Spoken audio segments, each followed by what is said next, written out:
Ibrani pasal 11. Saksi-saksi iman. Iman adalah dasar dari segala sesuatu yang kita harapkan dan bukti dari segala sesuatu yang tidak kita lihat. Sebab oleh imanlah telah diberikan kesaksian kepada nenek moyang kita. Karena iman kita mengerti bahwa alam semesta telah dijadikan oleh firman Allah. Sehingga apa yang kita lihat telah terjadi dari apa yang tidak dapat kita lihat. Karena iman, Habel telah mempersembahkan kepada Allah korban yang lebih baik daripada korban Kain. Dengan jalan itu, ia memperoleh kesaksian kepadanya bahwa ia benar.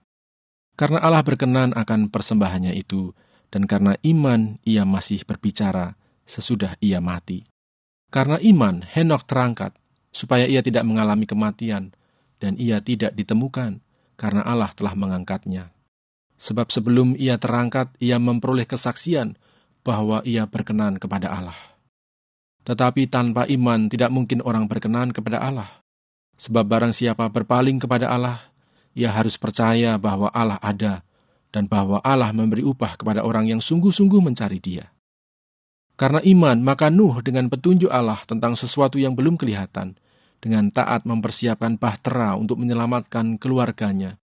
Dan karena iman itu ia menghukum dunia, dan ia ditentukan untuk menerima kebenaran sesuai dengan imannya. Karena iman Abraham taat ketika ia dipanggil untuk berangkat ke negeri yang akan diterimanya menjadi milik pusakanya. Lalu ia berangkat dengan tidak mengetahui tempat yang ia tujui. Karena iman ia diam di tanah yang dijanjikan itu, seolah-olah di suatu tanah asing, dan di situ ia tinggal di kemah dengan Ishak dan Yakub, yang turut menjadi ahli waris janji yang satu itu. Sebab ia menanti-nantikan kota yang mempunyai dasar, yang direncanakan dan dibangun oleh Allah. Karena iman ia juga dan Sarah beroleh kekuatan untuk menurunkan anak cucu, walaupun usianya sudah lewat, karena ia menganggap Dia yang memberikan janji itu setia. Itulah sebabnya, maka dari satu orang, malahan orang yang telah mati pucuk, terpancar keturunan besar, seperti bintang di langit dan seperti pasir di tepi laut, yang tidak terhitung banyaknya. Dalam iman, mereka semua ini telah mati sebagai orang-orang yang tidak memperoleh apa yang dijanjikan itu, tetapi yang hanya dari jauh melihatnya dan melambai-lambai kepadanya, dan yang mengakuinya, bahwa mereka adalah orang asing dan pendatang di bumi ini. Sebab mereka yang berkata demikian, menyatakan bahwa mereka dengan rindu mencari suatu tanah air. Dan kalau sekiranya dalam hal itu mereka ingat akan tanah asal yang telah mereka tinggalkan, maka mereka cukup mempunyai kesempatan untuk pulang ke situ. Tetapi sekarang mereka merindukan tanah air yang lebih baik, yaitu satu tanah air surgawi. Sebab itu Allah tidak malu disebut Allah mereka, karena ia telah mempersiapkan sebuah kota bagi mereka. Karena iman, maka Abraham, tatkala ia dicobai, mempersembahkan Ishak.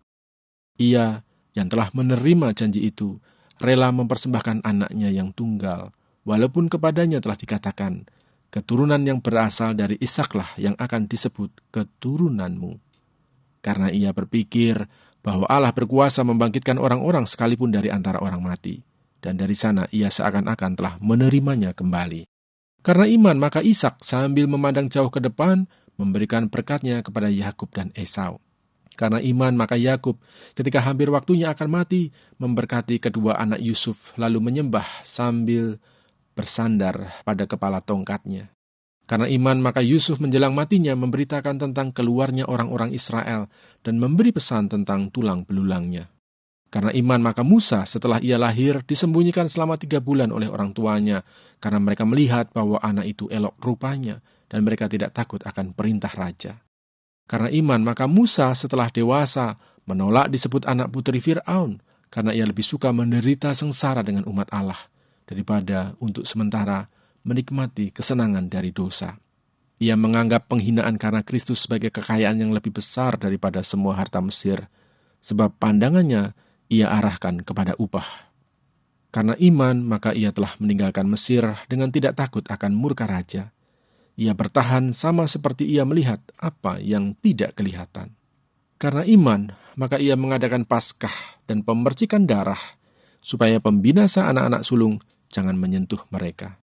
Karena iman, maka mereka telah melintasi Laut Merah, sama seperti melintasi tanah kering, sedangkan orang-orang Mesir tenggelam, ketika mereka mencobanya juga. Karena iman, maka runtuhlah tembok-tembok Yeriko setelah kota itu dikelilingi 7 hari lamanya. Karena iman, maka Rahab, perempuan sundal itu, tidak turut binasa bersama-sama dengan orang-orang durhaka. Karena ia telah menyambut pengintai-pengintai itu dengan baik.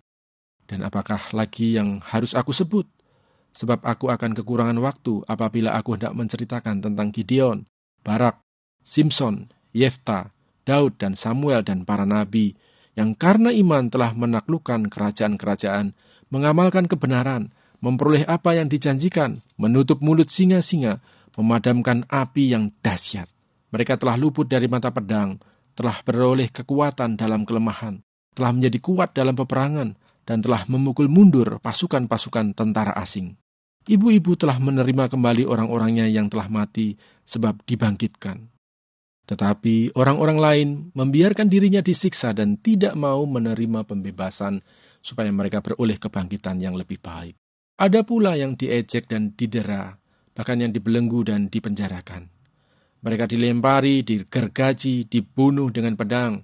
Mereka mengembara dengan berpakaian kulit domba dan kulit kambing sambil menderita kekurangan, kesesakan, dan siksaan. Dunia ini tidak layak bagi mereka. Mereka mengembara di padang gurun dan di pegunungan, dalam gua-gua dan celah-celah gunung. Dan mereka semua tidak memperoleh apa yang dijanjikan itu, sekalipun iman mereka telah memberikan kepada mereka suatu kesaksian yang baik. Sebab Allah telah menyediakan sesuatu yang lebih baik bagi kita. Tanpa kita, mereka tidak dapat sampai kepada kesempurnaan. Ibrani pasal 12. Nasihat supaya bertekun dalam iman.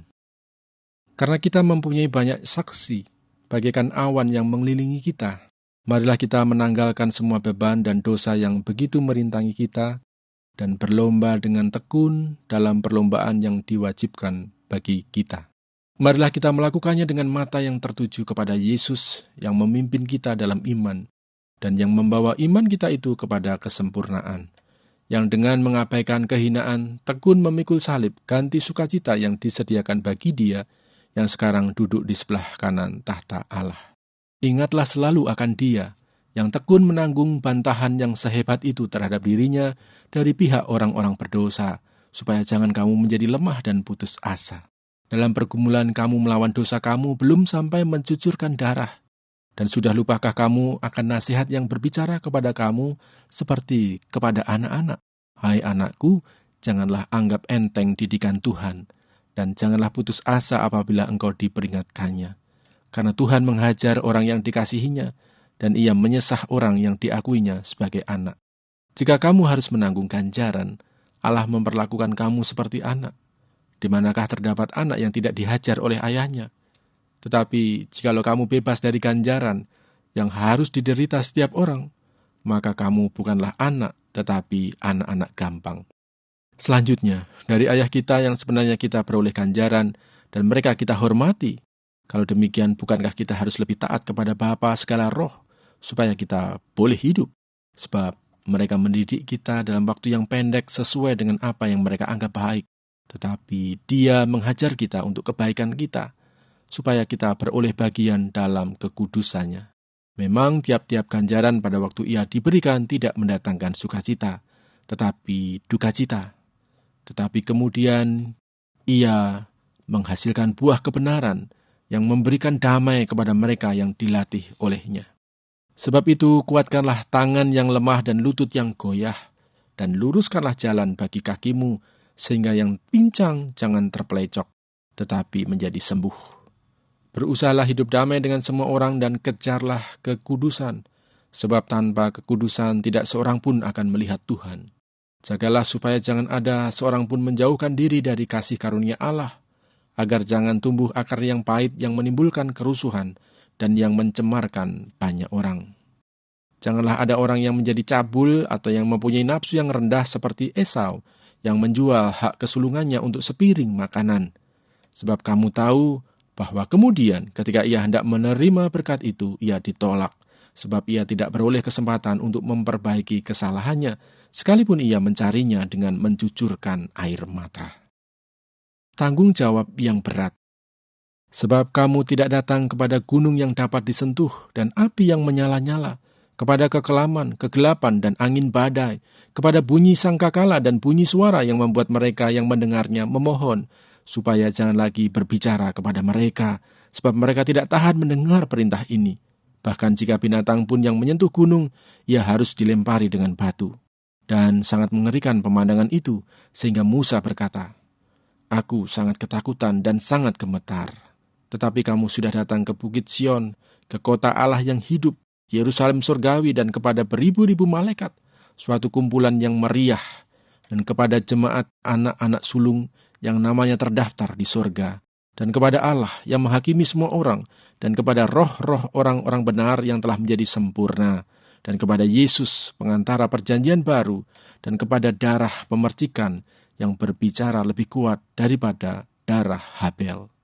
Jagalah supaya kamu jangan menolak Dia yang berfirman, sebab jikalau mereka yang menolak Dia yang menyampaikan firman Allah di bumi tidak luput, apalagi kita jika kita berpaling dari Dia yang berbicara dari surga."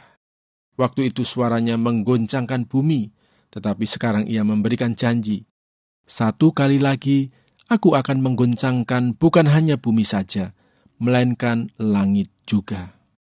Ungkapan "satu kali lagi" menunjuk kepada perubahan pada apa yang dapat digoncangkan, karena Ia dijadikan supaya tinggal tetap apa yang tidak tergoncangkan. Jadi, karena kita menerima kerajaan yang tidak tergoncangkan, marilah kita mengucap syukur dan beribadah kepada Allah menurut cara yang berkenan kepadanya, dengan hormat dan takut. Sebab Allah kita adalah api yang menghanguskan. Ibrani pasal 13. Nasihat dan doa selamat. Peliharalah kasih persaudaraan. Jangan kamu lupa memberi tumpangan kepada orang, sebab dengan berbuat demikian beberapa orang dengan tidak diketahuinya telah menjamu malaikat-malaikat. Ingatlah akan orang-orang hukuman, karena kamu sendiri juga adalah orang-orang hukuman. Dan ingatlah akan orang-orang yang diperlakukan sewenang-wenang, karena kamu sendiri juga masih hidup di dunia ini. Hendaklah kamu semua penuh hormat terhadap perkawinan, dan janganlah kamu mencemarkan tempat tidur, sebab orang-orang sundal dan pezinah akan dihakimi Allah.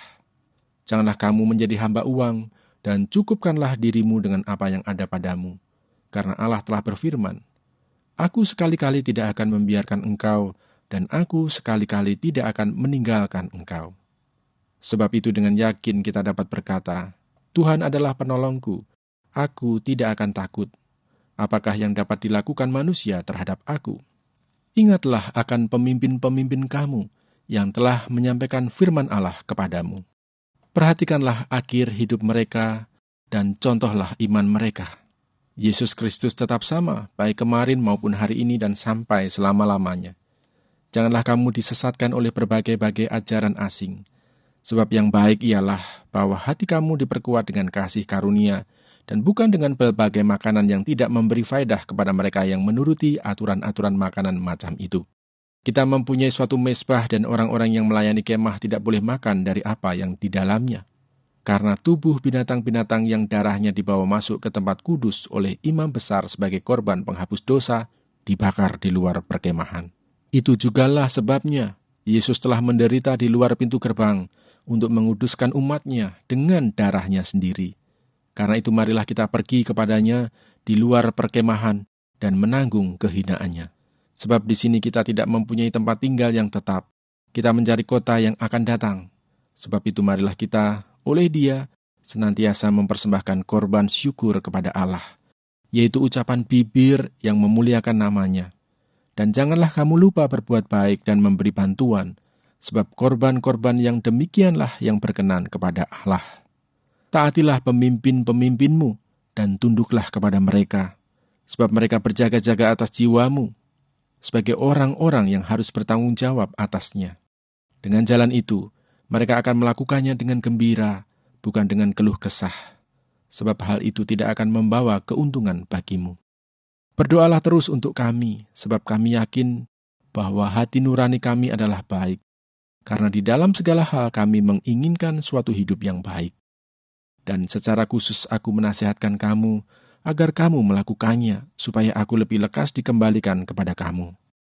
Maka Allah damai sejahtera yang oleh darah perjanjian yang kekal telah membawa kembali dari antara orang mati Gembala Agung segala domba, yaitu Yesus, Tuhan kita.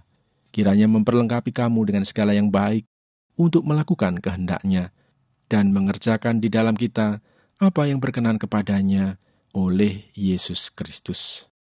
Bagi Dialah kemuliaan sampai selama-lamanya. Amin. Dan aku menasihatkan kamu, saudara-saudara, supaya kata-kata nasihat ini kamu sambut dengan rela hati, sekalipun pendek saja suratku ini kepada kamu. Ketahuilah bahwa Timotius, saudara kita, telah berangkat. Segera sesudah ia datang, aku akan mengunjungi kamu bersama-sama dengan dia. Sampaikanlah salam kepada semua pemimpin kamu dan semua orang kudus. Terimalah salam dari saudara-saudara di Italia. Kasih karunia menyertai kamu sekalian.